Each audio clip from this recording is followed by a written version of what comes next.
एक बार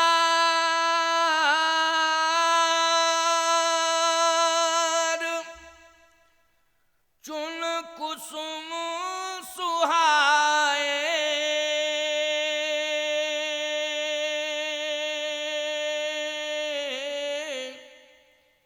ओ निज कर भूषण राम बनाए। एक बार चुन कुसुम सुहाए, निज कर भूषण राम बनाए। सीतहि पहिराए प्रभु सादर, बैठे फटक सिलायति सुंदर। भगवान ने पुष्पों की कलियों को निकाला, पुष्पों से कलियों को निकाला और उन कलियों के सुंदर सुंदर सुंदर सुंदर हार बनाए और पहनाए किशोरी जी को। माताओं, बात समझ लेना, ये परिस्थिति जन स्थिति का श्रृंगार है। अच्छा, आज भी वर्तमान में आप देखो तो जब विवाह होता है तो उस समय वर वधू दोनों रहते हैं समाज के सामने।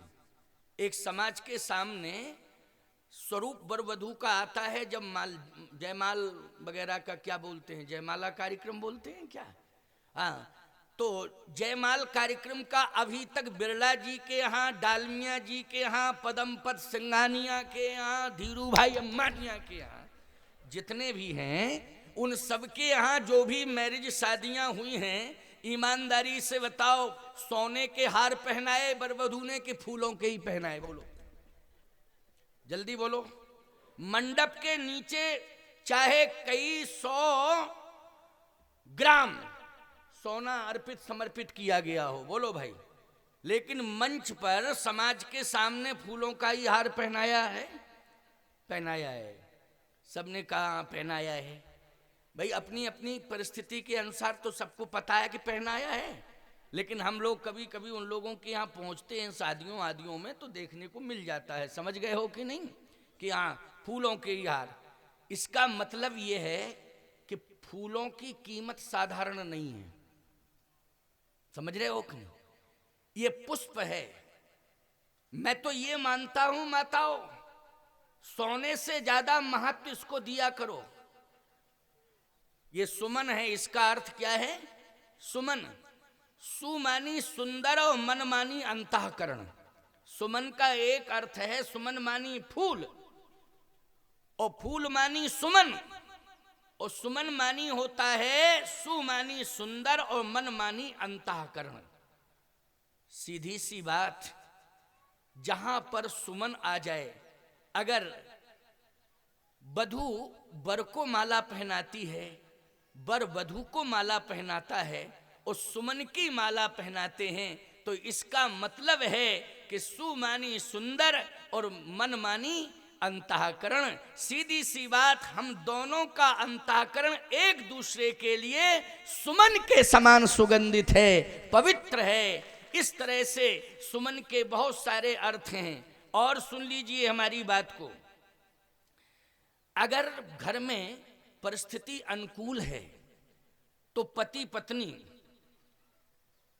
दोनों परिस्थिति के अनुसार संपन्नता आदि को देखते हुए खूब अच्छे अच्छे सोने के स्वर्ण आभूषणों से सुसज्जित हों, कोई दिक्कत नहीं। लेकिन परिस्थिति यदि प्रतिकूल हो जाए तो पत्नी को पति से रूठना नहीं चाहिए और पति को भी जिंदगी से रूठना नहीं चाहिए। समझ लो इस बात को। ना तो पत्नी को पति से रूठना चाहिए प्रतिकूल परिस्थिति में, और ना ही पति को जिंदगी से रूठना चाहिए प्रतिकूल परिस्थिति में। ये भाव है, ये लोक पक्ष की बात है और बड़ी महत्वपूर्ण बात है। उस समय सामंजस्य समन्वय बनाने की आवश्यकता है। भगवती श्री जानकी जी आज चित्रकूट में हैं, पर्णकुटी में बैठी हैं। भगवान राम ने कहा, सीते जब जनकपुर में थी तब सुंदर सदन में रहती थी, अयोध्या में आई तो मैंने कनक भवन में रखा तुम्हें, लेकिन आज ना सुंदर सदन है और ना कनक भवन है, ये तो पर्णकुटी है। कैसा महसूस कर रही हो? तो जानती हो माताओं, भगवती जगतोधारिणी मोक्षदायिनी भुवनेश्वरी आदि शक्ति पराम्बा जगत जननी जगतोधारिणी माँ ने क्या उत्तर दिया था। इसलिए मैं कहता हूं कि कथाओं को सुनना चाहिए, कथा सुनना बहुत आवश्यक है। ये कथाएं साधारण नहीं होती हैं, केवल ये खाली परंपरा ही नहीं है कि समाज में कथाएं होती हैं, हम लोग परंपरा का निर्वाह कर रहे हैं। याद रखना, ये कथा हमारी जिंदगी की व्यथा को दूर करती है। हमारे जीवन की व्यथा सदा सदा के लिए कथा के माध्यम से दूर हो जाती है। भगवान श्री राम ने जब पूछा तो श्री किशोरी जी ने कहा कि आप क्या कह रहे हैं? चित्रकूट में इस पर्णकुटी में, कामदगिरि पर जो पर्णकुटी बनी हुई है, इस पर्णकुटी में बैठकर मुझे बहुत आनंद मिल रहा है। तुलसीदास जी से पूछा कैसा आनंद मिल रहा है? तो तुलसीदास जी ने कहा, सीता लखन समेत प्रभु सोहत परन निकेत, और जनबासो बस अमरपुर सची जयंत समेत। जनबासो बस अमरपुर सची जयंत समेत। किशोरी जी ने कहा कि मुझे इस पर्णकुटी में स्वर्ग का आनंद मिल रहा है, स्वर्ग उतर करके आ गया है इस पर्णकुटी में। अब बताइए, कनक भवन में रहती थीं, सुंदर सदन में रहती थीं, लेकिन आज पर्णकुटी में बैठी बैठी कह रही हैं कि मैं तो कहती हूं कि स्वर्ग उतर के आ गया है। जनबासो बस अमरपुर सची जयंत समेत। जयंत का नाम जैसे ही आया तो इंद्र का पुत्र जयंत टेंशन में आ गया, टेंशन में आ गया वो। अच्छा, हमारी स्वर्ग की सत्ता हमको चित्रकूट उतार दिया, अब हम उतर के ही जाएंगे चित्रकूट और बताएंगे कि क्या परिणाम होता है। समझ लेना इस बात को। महाराज की तैयारी चल रही थी, महाराज की तैयारी चल रही थी कि सोमा ये रास पूर्ण हो जाए, महारास हो जाए, लीला पूर्ण हो जाएगी। लेकिन जैसे ही गोस्वामी ने लिखा जनबासो बस अमरपुर सची जयंत समेत, उसी समय जयंत टेंशन में आ गया। भगवान प्रसन्न हो गए कि वाह जानकी, तुमने आज कितनी प्यारी बात कही, प्रतिकूलताओं में भी तुम अनुकूलता का दिग्दर्शन करा रही हो। धर्म पत्नी वही है जो प्रतिकूलताओं में अनुकूलताओं का दिग्दर्शन करावे, जो अनुकूलताओं में प्रतिकूलता बना देती है प्यारे, वो सच्ची गृहिणी नहीं है। जो अनुकूलता में प्रतिकूलता पैदा कर दे वो सच्ची गृहिणी नहीं है।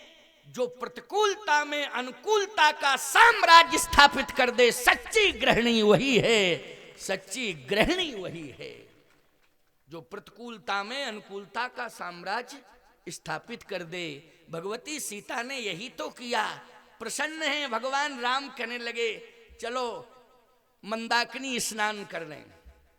कहाँ करें? मंदाकिनी स्नान। तो मंदाकिनी जी में स्नान करने के लिए गए। बड़ी बढ़िया बात है, मात्र 15-20 मिनट, 5:30 तो बजे ही गया है। कै बजे तक चलाते थे मंच भैया? 5 ही तक। चलो कोई बात नहीं है। अच्छा एक बात बताओ भाई, तुम्हारी समझ में आ रही है बात कि ऐसे ही बैठे हो? अच्छा अच्छा, तब तो ठीक है, समझ में आ रही है ना। माताओं बहन बेटियों, तुम्हारी भी समझ में आ रही है। चलो भाई, सबकी समझ में आ रही। और सबसे बड़ी बात तो ये है कि इतनी संख्या में बैठी हैं और शांति से बैठी और सुन रही हैं। नहीं, आज के जमाने में कोई किसी की सुनता है? बोलो भाई, आज के जमाने में बड़ी मुश्किल की बात है, कोई किसी की नहीं सुनता है। और एक विडम्बना और बतावें, कहा भी जाए कि सुनो सुनो सुनो, और अगर मूड नहीं है सुनने का तो कहती हमने सास ससुर की नहीं सुनी, तुम्हारी क्या सुने, चले अपने घर। लेकिन वाह, भगवान की बहुत बड़ी कृपा है, कितनी बड़ी उपलब्धि है कि शांति से बैठी हैं। और सबसे बड़ी बात तो ये है, मुख्य विशेषता, कि जहां दो एक साथ बैठ जाएं वहां शांति से नहीं बैठ सकती। और यहां तो कितनी सैकड़ों की संख्या में बैठी हैं, फिर भी शांत बैठी हैं। बोलो, ये विशेषता नहीं है तो क्या है? ये संसार का पहला आश्चर्य है कि इतनी बड़ी संख्या में और फिर भी शांति से बैठी। नहीं, दो बैठ जाएं, ऐसी बात नहीं है। हमारा ये कहना नहीं है कि दो बैठ जाएं तो विवाद करती हैं, विवाद नहीं करती, संवाद ही करती हैं। तुमसे अच्छा व्यवहार रहता आपस में इनका। पुरुषों से अच्छा व्यवहार नारियों का रहता है समाज में, आपने अनुभव किया होगा। अगर इनको पूंछ से, ये गांव पूंछ ही है ना, अच्छा ये बताओ झांसी के लिए रोडवेज कहां से मिलती है? पूंछ से, सेसा से मिल जाती है, सेसा से। चलिए सेसा से झांसी जाना हो, आजकल तो 4 व्हीलरें सबके यहाँ हो गई, 2 व्हीलर 4 व्हीलर सब साधन, कोई दिक्कत नहीं। लेकिन भैया फिर भी रोडवेज ये फालतू की चल रही क्या? इनकी भी तो उपयोगिता है कि नहीं? तो ये सेसा से अगर इनको झांसी जाना है, सामान हाथ में है, और जैसे ये रोडवेज बस में प्रवेश करेंगी तो जिस सीट पर महिला बैठी होगी, प्रायः महिला का प्रयास रहता है कि महिला जिस सीट पर बैठी हो उसी पे जगह हो तो ज्यादा अच्छा है। और आप लोग भी सोचते हो, विचार करते हो कि हम पुरुषों की सीट पर बैठे और महिला महिलाओं की सीट पर, बहुत अच्छा नियम है ये। तो तुरंत ही ये परिचय निकाल लेगी, जबकि अर्चा परिचय कुछ नहीं है।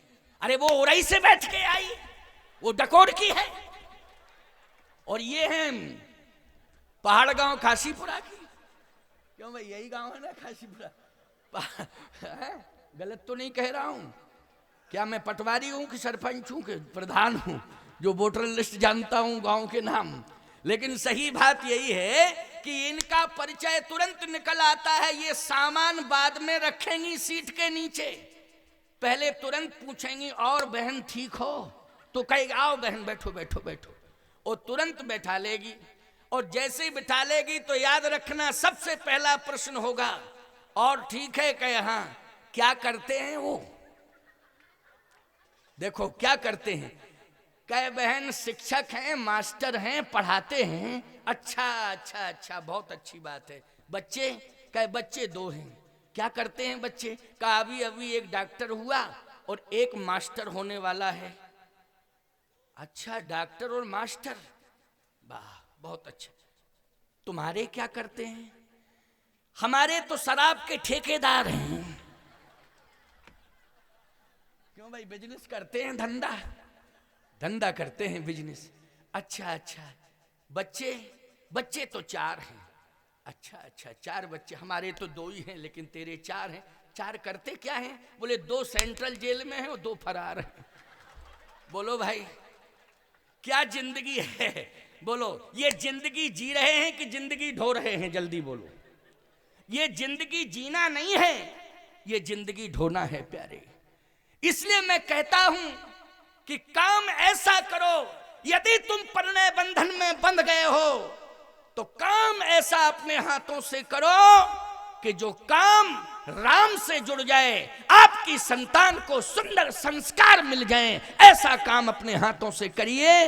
तभी जीवन की धन्यता है, तभी जीवन की श्रेष्ठता है, यही हमारे जीवन की उपलब्धता है। आज मैं कहना चाहता हूं, इंद्र का बेटा जयंत, इंद्र है वो, उसका बेटा जयंत, ना तो इंद्र में संस्कार आ पाए ना बेटे में संस्कार आ पाए। सीधी सी बात यही है, कथा कह रहा हूं ना, इसलिए पॉइंट वही रहेगा। ना तो इंद्र में संस्कार आए ना उसकी संतान में संस्कार आए। बोलो आए क्या? नहीं आए। लेकिन धन्य है महाराज दशरथ, जिनके बेटों में कितना सुंदर संस्कार।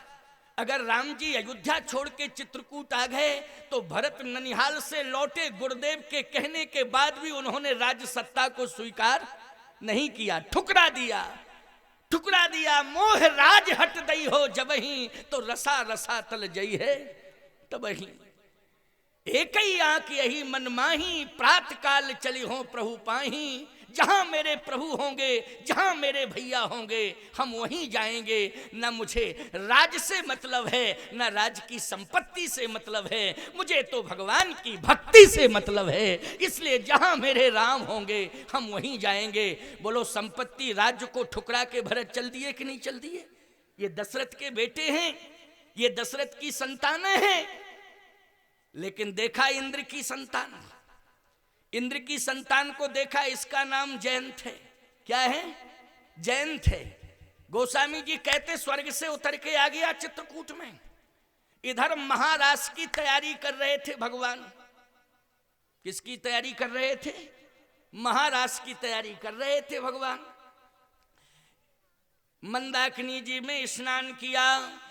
स्नान करने के बाद एक सुंदर चट्टान पड़ी थी, उसी पर बैठ गए। वही स्फटिक शिला है। एक बार चुन कुसुम सुहाए और निज कर भूषण राम बनाए।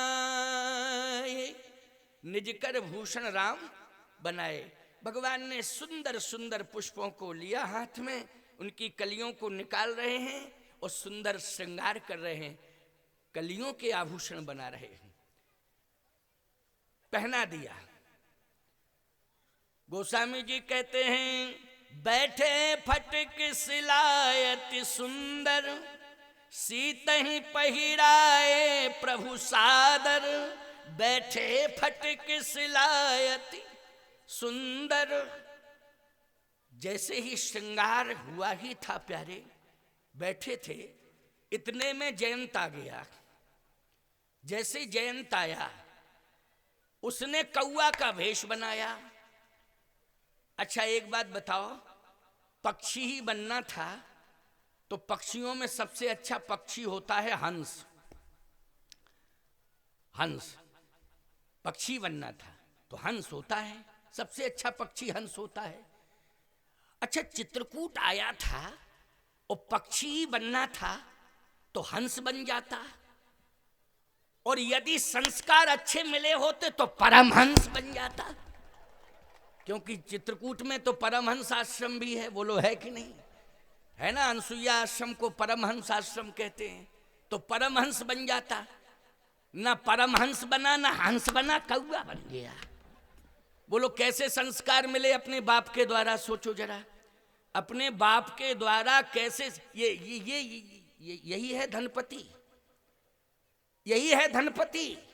इंद्र 33 करोड़ देवताओं पर